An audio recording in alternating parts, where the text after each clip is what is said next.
Can you see it? There's a fox down there. Well, earnestly and honestly, this is what I can tell you.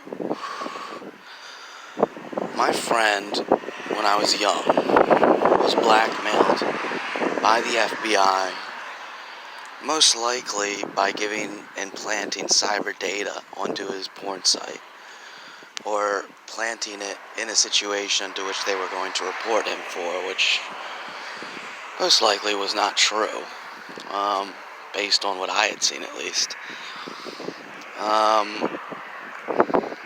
And we all knew to some degree why they would do that. I'm not sure if I was the only one that picked up on it, but I knew not to talk about it. Ultimately, the dark web, if you can call it the dark web, which was just sort of like a haphazard of WikiLeaks at the time. I'm not sure. I mean, I'm just using the best associative variables and context to create for people like myself with very little knowledge into this stuff what is going down, how to interpret, how to think about it.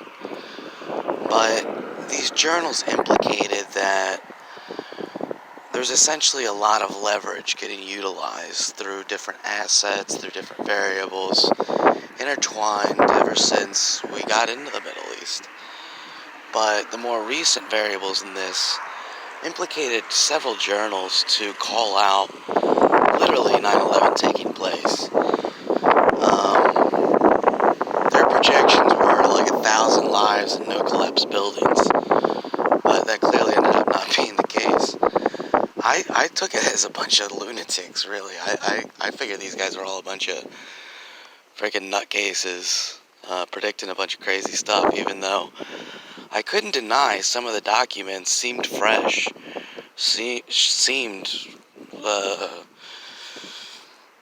raw, meaning like this wasn't just regurgitated journalism from what you had seen. And some of these documents were actually like the documents of the people, in this stuff.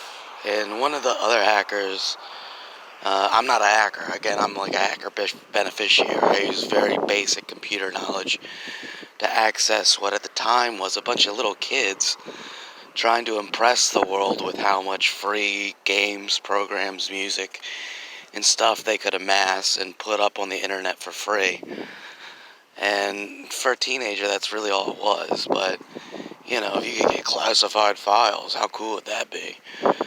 But we didn't really care. We weren't James Bond or nothing. We didn't think about it like that. But when you scrolled through the options, it was one of them. And it was no different from WikiLeaks if you think about it. It's just that at this time, WikiLeaks was capable of sort of spreading journals of people who had read tons of these articles, and people who had read a little, and we didn't know why they were coming in such large amounts. We knew that most of these guys were just kids like us, just trying to amass free stuff and get internet cred for it, I guess. I don't know.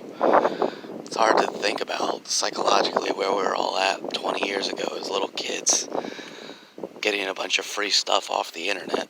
But anyways, his theory was, there was a lot of sort of like field hackers going and directly hacking the laptops of these guys who were, more closer to, not James Bond, but, guys who carried a gun, guys who knew what was going on, guys who were integrating in symphony-like style, organizing, their bands to make this shit go down, I guess.